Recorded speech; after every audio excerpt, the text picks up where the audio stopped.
Les quiero compartir una primera moción en este mes de la Biblia sobre la Sagrada Escritura. Nosotros conocemos el libro de la Sagrada Escritura como la Biblia, es decir, un conjunto de libros. Son en total 73 libros, 46 son del Antiguo Testamento y 27 son del Nuevo Testamento. Esta colección de libros, tanto en el Antiguo como en el Nuevo Testamento, se clasifican en grupos según la temática que manejan. Por ejemplo, los primeros 5 libros del Antiguo Testamento se llaman Pentateuco, y en la tradición judía se cree que son los libros que escribió Moisés. Después vienen los libros históricos, los libros sapienciales, etc., ¿no? Hasta que se junta todo este compendio de 46 libros del Antiguo Testamento.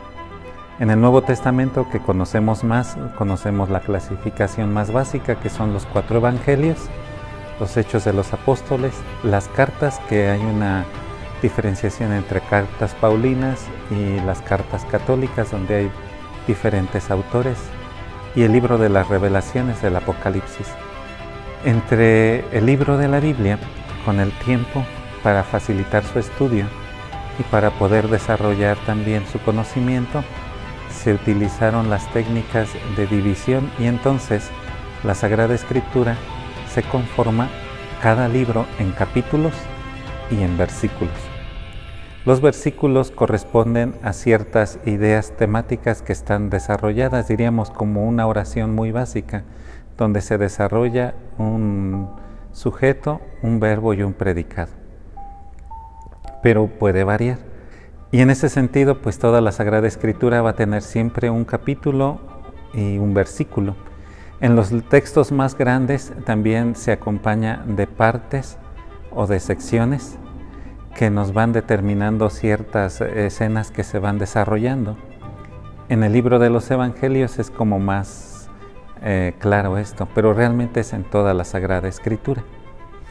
Finalmente, lo último que les pudiera compartir por ahora es que cuando nosotros nos acercamos a la Sagrada Escritura, podemos acercarnos por deleite intelectual, es decir, sencillamente por conocer lo que dice la palabra de Dios o la Escritura. Mucha gente la lee de esta manera, por curiosidad o deleite intelectual.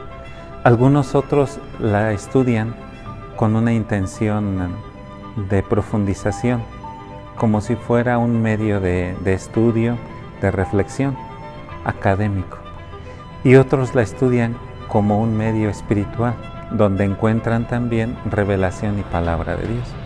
Nosotros como creyentes hacemos sobre todo esta última, apoyados también en las otras formas de lectura. De manera que nosotros, la manera, diríamos, que más se nos recomienda como creyentes es hacer una lectura orante de la palabra de Dios, que se llama Lectio Divina, la cual consta de 4 grandes momentos. La primera es la lección, que consiste en aprender a seleccionar, se le llama perícopa, es decir, ceñir un texto que nos facilite su comprensión, y a partir de ahí, una vez seleccionado el texto, nosotros comenzar a hacer una lectura repetida, pausada, poniendo atención a lo que va sucediendo en el texto para poderlo comprender. Se recomiendan 2 o hasta 3 lecturas con periodos de silencio entre lectura y lectura, de manera que nosotros podamos interiorizar el texto. Hay un segundo momento donde se le llama meditación o la meditación, que consiste en adentrarse en el texto, en su contexto en primer lugar, y después desmenuzar los campos semánticos y todo lo que implica el texto en sí mismo.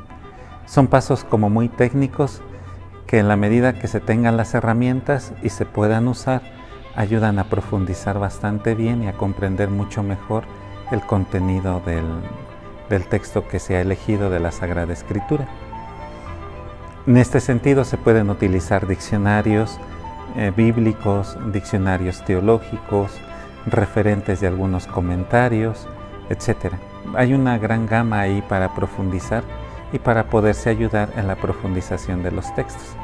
De manera que al final nosotros tengamos muy claro lo que implica prácticamente cada concepto o término que se está pronunciando en este texto que estamos estudiando. Finalmente viene lo que se le llama oración.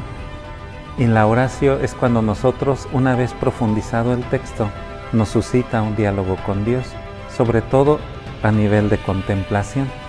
Algunos recomiendan como introducirse a nivel de imaginación en el texto, imaginarse todo el contexto que ha sucedido, imaginarse la escena e introducirse como si uno estuviera en una escena de película o de una serie de televisión y que uno fuera partícipe en esa escena.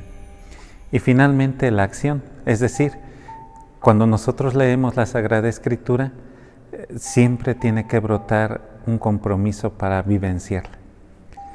Todo esto tendría que ser antecedido por un momento donde nosotros invocamos al gran autor de la Sagrada Escritura, que es el Espíritu Santo. Igual hay fórmulas o oraciones ya muy hechas y muy bellas para invocar la presencia del Espíritu Santo, la misma secuencia de Pentecostés o algunas otras más que son ya como de uso común y que gracias a Dios con el tiempo la Iglesia ha aprendido a invocar al Espíritu Santo. Y se pueden utilizar esas fórmulas o esas formas de invocación para que de esa manera el Espíritu Santo nos asista. Él que inspiró e iluminó a tantos escritores que participaron en la Sagrada Escritura, pues también nos ayude a comprenderla y también a actualizarla y a vivirla.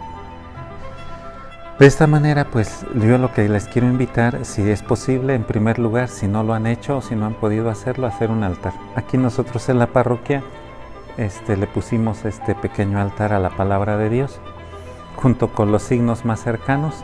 De este lado pues está la Santísima Virgen de Guadalupe, por ser el mes de la patria también. Y allá del lado del presbiterio, en el altar mayor, está el crucifijo que preside siempre nuestras ceremonias, junto con la bandera de México, porque estamos orando por México también.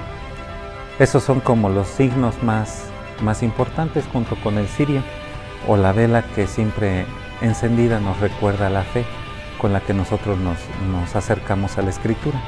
Recordemos que el Antiguo Testamento en síntesis es la gran promesa de la salvación y el Nuevo Testamento en síntesis es el cumplimiento de esta salvación, sobre todo y principalmente en Jesucristo nuestro Señor, que se nos presenta en los Evangelios. Pues hasta ahorita con esto yo les quiero invitar, les digo, a comenzar a leer un poco la Sagrada Escritura. Dios mediante, la semana que entra, les quiero compartir un ejercicio de Lección Divina con un texto que toque en el día.